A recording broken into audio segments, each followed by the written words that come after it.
Hello everyone, Willith here. Today we're heading north into the frozen heart of dwarven civilization, Dun Morogh, home of ironforge, trogs, snowstorms, and enough stonework to make a mountain feel insecure. This is the zone where your beard freezes, your ale stays cold forever, and every problem is solved with either hammer or more stone. So without further ado, let's see what it'd be like to live here.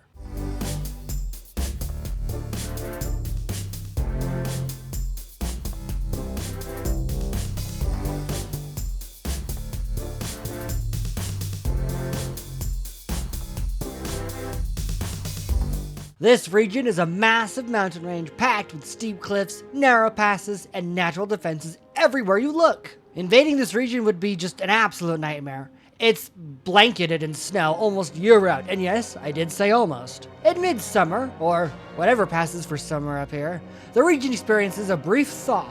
Forests grow, saplings take root, rivers finally get a flow. Of course, even with this short thawing period, it still doesn't make Dun Morogh any good for farming. The growing season is so brief that crops barely have time to exist before winter comes back like, alright, fun's over. But where Dun Morogh really shines are its resources. This zone is absolutely stacked. Ore, lumber, good fishing, iron, stone, precious metals. If it can be dug out of the mountain, the dwarves have already found it, cataloged it, named it something dramatic, and built a brewery on top of it. The land itself isn't great for farming, shocker, snow isn't ideal for wheat, and frozen mud doesn't help during those extremely short summers. But the dwarves don't care. Most of their food comes from Loch Modan, or through trade. Mostly trade. And honestly, that's an absolute steal. At least for the rest of the Alliance. Why grow crops when you can trade weapons, armor, and engineering marvels for food and call it a day? Dun Morogh is basically the industrial heart of the Alliance. If Stormwind is the wallet, Dun Morogh is the factory that prints the money. So for geography, I give it 4 out of 5 pickaxes. So here's the thing about Dun Morogh. From a military perspective, this region is absurdly safe. There are basically only 2 ways into the region. Going through the mountain tunnels, or taking the tram from Stormwind, and good freaking luck invading either of those, let alone both at the same time. That's not a defense plan, that's a resignation letter. And yes, I am in fact going to pretend portals don't exist for this analysis. Or for whatever reason, they aren't working during a wartime scenario. Because magic portals just make everything way too easy, and they remove all tension. And are frankly just bad writing. If portals are allowed, no one's ever gonna fight a war. They just teleport away from you, teleport behind your walls or behind you and call it a day. So, no portals. The stakes have been restored. Now without portals, Dun Morogh becomes one of the safest places on Azeroth. Why? Because if you try to invade, you're going to need to assault Ironforge and Stormwind simultaneously. Because both of them have the tram. And this thing is OP as frick. If you try to siege Stormwind or Ironforge, both of them can just use the tram to ship troops and supplies. So unless you assault both of them at the same time, you'll be buried under bearded infantry and artillery. It's basically the most overpowered subway system in fantasy history. So yeah, this place is an utter nightmare to assault. Now that being said, Dun Morogh isn't perfectly safe. There are still threats. And they're the kind of threats you will never fully get rid of. First off, you got the frost trolls and the eddies. These guys live high up in the mountain peaks, areas that are basically natural mazes. Armies can't reach them easily, supply lines collapse, and any attempt to clear them out risks avalanches that will absolutely ruin your day. The dwarves, despite their best efforts, can never fully eradicate these threats. But, and this is important, they don't need to. The valleys and passes that can support large populations and military movements are completely under dwarven control. The choke points are locked down, which prevents the trolls and yetis from gathering in large numbers or spreading into the lowlands. So yes, these enemies exist, and no, there ain't no way they can take Ironforge. Then there are the trogs, which are actually the most legitimate threat. Trogs can dig through stone. That alone makes them terrifying. They're basically the one enemy that ignores the whole mountains are walls thing, which is extremely rude, tactically speaking. So the dwarves constantly have to deal with tunnels popping up where tunnels shouldn't be. Luckily for us all, trogs are dumber than a brick. So while they're dangerous, they're manageable. At least as long as the dwarves stay vigilant, which they absolutely do. Still, because of all these threats, Dun Morogh will never be as safe as a place like Elwyn Forest. At night, you've got frost trolls kidnapping kids and cooking them in a stew. and the occasional trog breaking into your stone kitchen like it's a home renovation project. But from an invasion standpoint, look at these mountains. They're basically walls. Ironforge is inside a frickin' mountain. There is no realistic way an enemy army is ever gonna get in here. So, while it's not perfectly peaceful, it is exceptionally secure. And honestly, when you really look at Dwarven history, the only true danger to Dun Morogh has always been the dwarves themselves. Ironforge has never fallen to orcs, never fallen to outside armies, never been occupied by some grand invading force. The only time Ironforge has ever truly been threatened was during internal conflict. Civil war, clan disputes, dwarves fighting dwarves. Because if a civil war ever breaks out, the enemy doesn't need to breach the walls, they're already behind the gates. And speaking of gates, look at this beautiful thing. If the dwarves want to keep an army out, all they have to do is close them out. That's it. Done. No siege towers, no ladders, no clever tactics. You ain't invading Ironforge. You're standing outside in the snow, freezing, wondering how the frick it all went wrong, and realizing you should have invaded literally anywhere else. But as things stand right now, the dwarves are unified. The clans are working together. The defenses are all intact. So on that front, Dun Morogh is about as secure as a region can realistically get. So, for this section, they get 4 out of 5 frozen invaders. Shout out to Paige's Plants and Bucket Pals. The only place where your garden grows, your yarn flows, and your dread slows. Whether you want a plant that won't freeze to death in Dun Morogh, or a crocheted Warcraft plush that judges you less than your guild does, Paige has got you covered. Alright, back to the snow. Dun Morogh is an interesting case, because unlike places like Elwyn or Westfall, it isn't really civilian focused. It's militarized first, industrial second, and cozy third, and all of that exists just to support Ironforge. Most of Dun Morogh itself isn't built to be comfortable. It's built to extract resources, train soldiers, and survive the frickin' environment. The weather alone is an enemy. Between the snow, the cold, and the terrain, living outside Ironforge means hard labor by default. Mining camps, logging operations, hunting lodges, patrol routes, this is a region designed for tough people doing tough jobs. A huge portion of the zone is dedicated to military training grounds, guard posts, watchtowers, supply depots, and infrastructure meant to keep roads and tunnels open year-round. So if you live outside Ironforge, your day-to-day life is probably mining, guarding, hunting, training, and then repeat. It's brutal, but it's efficient.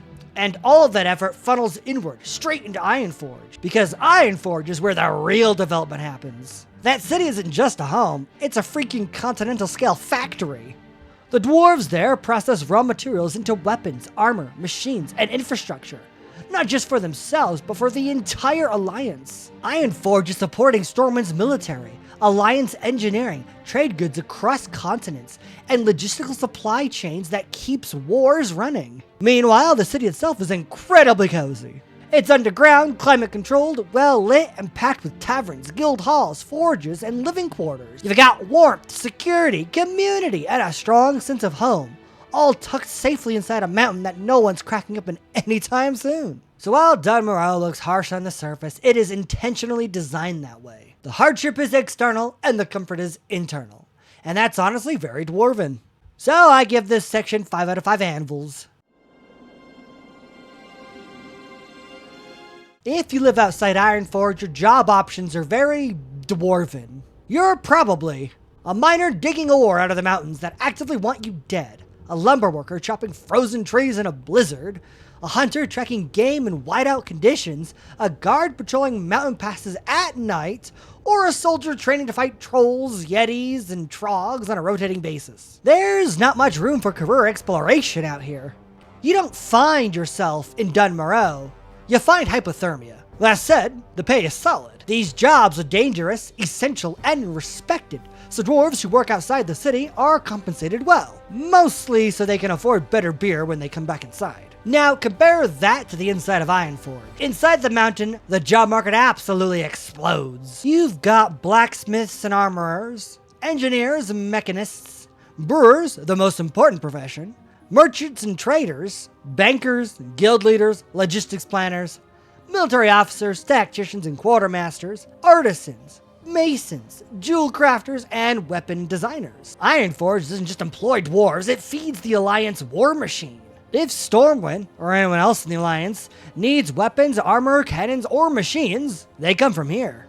And unlike outside, you're doing all this indoors, in warmth, with lighting, and without worrying that a Yeti is about to turn you into a chew toy. So yeah, the contrast is wild. Outside Ironforge, hope you like freezing, digging, and being on constant guard duty. While inside Ironforge, welcome to the industrial backbone of the Alliance. Please clock in and don't fall into the lava. Because of this massive economic engine, unemployment here is basically non-existent. If you can swing a hammer, move supplies, keep books, or drink responsibly, Ironforge is the job for you. So I give this section 5 out of 5 frosty paychecks. Living among dwarves is honestly one of the most straightforward social experiences on Azeroth.